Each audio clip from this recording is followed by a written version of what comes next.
GST અને લાભ આપતા અમુક સેક્ટર્સ કંપનીઓ પર આપણે ચર્ચા કરી રહ્યા છીએ, ઓટો કંપનીઓ પર. કારણ કે જે રીતે આપણને ટુ વ્હીલર્સમાં એક લગભગ આપણને ખાસ કરીને 28% સુધી 28%થી ઘટાડી 18% પહોંચી શકે છે અહીંયાથી. તો હીરો મોટો, બજાજ ઓટો, ટીવીએસ મોટર, ઓલા ઇલેક્ટ્રિક ફોકસમાં રહી શકે છે. કારણ કે ખાસ કરીને મોટરસાઇકલ કંપનીઓ પર, કારમાં ઘણી બધી, એટલે અનાઉન્સમેન્ટ જે રીતે થશે તમે કહ્યું એ રીતે એક હવે ફાઇનલ ઓફિશિયલ અનાઉન્સમેન્ટની જ ખાલી એક વાર છે. પરંતુ આ સેક્ટર માટે, કંપનીઓ માટે, કંપની સ્પેસિફિક કોઈ સલાહ નહીં, પરંતુ કઈ રીતની આની અસર તમે જોઈ રહ્યા છો? તો ચાંદની ડિસ્ક્લેમર કે ઇન્ડિયાની બે મોટી ટુ વ્હીલર કંપની અમારા પીએમએસ પોર્ટફોલિયોમાં છે અને એ પોર્ટફોલિયોમાં છે બિફોર આ જીએસટીનું એનાઉન્સમેન્ટ કરવામાં આવ્યું. તો દેટ્સ અ ડિસ્ક્લેમર. તો અમને ઓટો સ્પેસ બહુ સારું એવું લાગી રહ્યું છે. બે ત્રણ રીઝન છે. જીએસટી તો પછી આવ્યું, પણ એના પહેલા તમને યાદ હોય તો 100 બિપ્સ રેટ કટ આવ્યું આરબીઆઈનું. That makes two-wheelers more affordable because a lot of people buy on EMIs, number one. Number two, आपने 1 लाख करोड़ जो टैक्स बेनिफिट આવે એનો એક benefit. Rural economy normally bikes are more consumed in the rural economy as compared it's consumed more in the rural economy as compared to the urban economy because ત્યાં રસ્તાઓ થોડા એવા ન હોય તો સ્કૂટર થોડી ઓછી ચાલે, બાઇક વધારે ચાલે. અને વરસાદ સારો, થર્ડ યર ઇન એરો આપણે વરસાદ સારો જો તેનો બેનિફિટ મળ્યો. સોને પર સુહાગા જીએસટી આવી ગયું અને જીએસટીના લીધે જે એફોર્ડેબિલિટીનો એક ઇસ્યુ હતો કે તમે જોશો તો ઘણા વર્ષોથી ટુ વ્હીલર્સની બાઇકના કોસ્ટ વધતી હતી because government of India safety measures વધારે પડતા લાવતી હતી, એટલે તે કોસ્ટ વધતી હતી. હવે બે બેનિફિટ થશે. એક તો તમને ઇન્સ્યોરન્સમાં જે જીએસટીનો બેનિફિટ મળશે તે તમારી કોસ્ટ ઓફ એક્વિઝિશન ઓછી કરી નાખશે, પ્લસ જીએસટી બાઇકના ઉપર જે છે એ પણ ઓછી થઈ જશે. એટલે ડબલ ધમાકા જેવો બેનિફિટ મળશે ટુ વ્હીલર ઇન્ડસ્ટ્રીના માટે. તો ક્લિયર કટ બેનિફિટ છે. આ વાત થઈ ટુ વ્હીલરની. ફોર વ્હીલરમાં I think somewhere government wants to give more incentive to the smaller cars, not the SUVs. તો લાઇક્સ ઓફ એસયુવી કદાચ એમાં તમને કોઈ મોટો ઘટાડો ન જોવાનો, જીએસટીમાં પણ સ્મોલર કાર. તો કદાચ આગળ શું થશે ચાંદની, કે અત્યાર સુધી જે સ્મોલ વ્હીકલ્સ હતા તેનો જે માર્કેટ શેર હતો એ સ્ટ્રિંક થતો હતો અને એસયુવીનો માર્કેટ શેર ઇન્ક્રીઝ થતો હતો. કદાચ એમાં તમે થોડું કોર્સ કરેક્શન જોઈ શકો. અને તમે કંપનીની વાતચીત કરી વિચ ઇઝ ઇન્ટુ ઈવી. ઈવીમાં ચાંદની 5% જ જીએસટી છે અને 5% જશે. તો એના લીધે કોઈ મોટો બેનિફિટ એ કંપનીને મળવો થોડું ડાઉટફુલ છે અત્યારે. ડેફિનેટલી એક ફોકસ પણ આપણને એક થીમ પર ખાસ કરીને આપણને દેખાઈ શકે છે. વધુ એક અસર જે આપણને દેખાઈ શકે છે વ્હાઇટ ગુડ્સ માટે, અને ત્યાં ઇનફેક્ટ આપણે સુનિલજી જોયું પણ હતું કે ખાસી પોઝિટિવ એક્શન આપણને Stokes like blue star, Havells આપણને જોવા મળી હતી. અને વોલ્ટાસ જે છે ત્યાં પણ આપણને ખાસી એક મજબૂતી જોવા મળી હતી, કારણ કે જીએસટી રિડક્શનનું અહીંયા પણ ક્યાંક ને ક્યાંક અસર આપણને બતાવી શકે છે. પરંતુ આની એક અસર તમે લોંગ ટર્મ કઈ રીતે કંપનીઓ માટે જોઈ રહ્યા છો, કેટલું બેનિફિશિયલ રહી શકે? તો સમ ઓફ ધીસ કંપની તમે જે નામ આપ્યું which are into air conditioner and refrigerator, I think early monsoon this time really એ લોકોનો જે પ્લાન હતો બિઝનેસ ગ્રોથનો એ કમ્પ્લીટલી બ્રેકડાઉન થઈ ગયો. તો હવે આ જીએસટી આવવાથી એક મોટો બેનિફિટ થશે.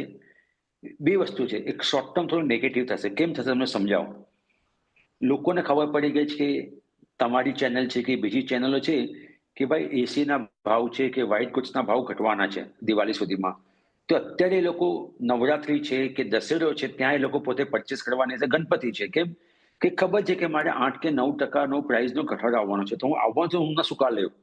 તો કદાચ તમે જે સેકન્ડ ક્વાર્ટરના જે નંબર્સ આવશે ને ચાંદની, કદાચ બહુ સારા નહીં આવે. અને ડીલરને પણ ખબર છે કે મારી ઇન્વેન્ટરીમાં આ મને પ્રોબ્લેમ થઈ શકે, તો એ પણ કદાચ પુશ નહીં કરે.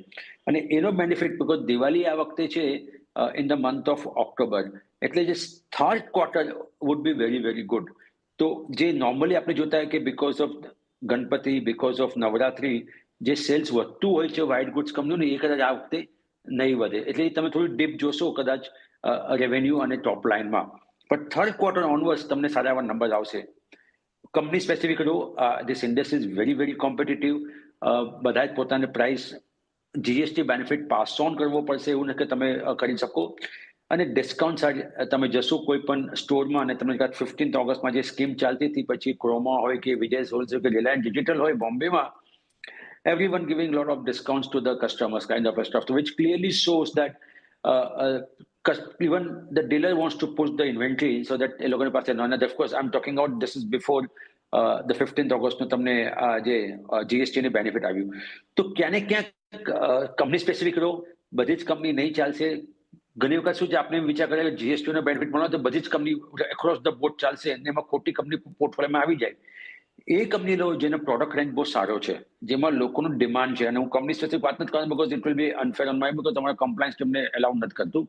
પણ ઘણી કંપનીઓના ફંડામેન્ટલ્સ ખરેખર બહુ વીક છે. એ લોકોની પ્રોડક્ટ રેન્જ છે એ ખાસી વીક છે. પોતે પોતાના પ્રોડક્ટ રિફ્રેશ જ નથી કર્યા. અને જ્યારે તમે લોકોના customer one of the best way if you want to buy consumer goods company, go through the review which are available online. જે કંપનીના રિવ્યુ સારા છે ને એ કંપનીનો તમે શેર પ્રાઇસ લઈ લો, શેર્સ લઈ લો, અને જે કંપનીના રિવ્યુ ખરાબ છે ને એ કંપની તમે એવોર્ડ કરો. સિમ્પલ તમને ફિલોસોફી આપું છું. જે કંપનીના રિવ્યુ સારા છે એનું સેલ્સ સારું એવું વધશે ને તમને સારા એવા પૈસા આપશે. અને જે કંપનીના રિવ્યુ ખરાબ છે એ કંપની તમે દૂર લો, કેમ કે એના તમારા પૈસા બનવાના ચાન્સીસ ઓછા છે ડિસ્પાઇટ જીએસટી કટ. તો બહુ એક ક્લિયર વ્યૂ અહીંયાથી ખાસ કરીને કઈ રીતે કંપની સિલેક્શન પણ તમે કરી શકો છો ને વ્હાઇટ ગુડ્સ પર આપણે ચર્ચા કરી. આ સિવાય ગઈકાલે જે સ્ટોક્સ ફોકસમાં હતા સુનિલજી એ ક્વિક કોમર્સ પછી સ્વિગી, અહીંયા ખાસ કરીને આપણને જે મજબૂતી આપણને જોવા મળી હતી ઇટર્નલમાં, જે ખાસ કરીને ખરીદદારી જોવા મળી હતી. નાઇકાના કાઉન્ટરમાં થોડી ઘણું એક પ્રોફિટ બુકિંગ હતું, પરંતુ એક લોંગર ટર્મ ચર્ચા કરી રહ્યા છે કારણ કે ગઈકાલનો જે તેજી પાછળના કારણો હતા મલ્ટિપલ બ્રોકરેજ હાઉસીસ તરફથી બુલિશ રિપોર્ટ્સ આ કંપનીઓ પર આપણને તો વોલ્યુમ બેઝડ બાઇંગ આપણને ઇટર્નલ અને સ્વિગીમાં જોવા મળી. કઈ રીતે ઓવરઓલ આ સ્પેસને તમે કંપની સ્પેસિફિક જણાવ્યું એ રીતે તમે રેકમેન્ડેશન ના આપી શકો, પરંતુ આ એક તક કઈ રીતે કંપનીઓમાં તમે જોઈ રહ્યા છો આગળ?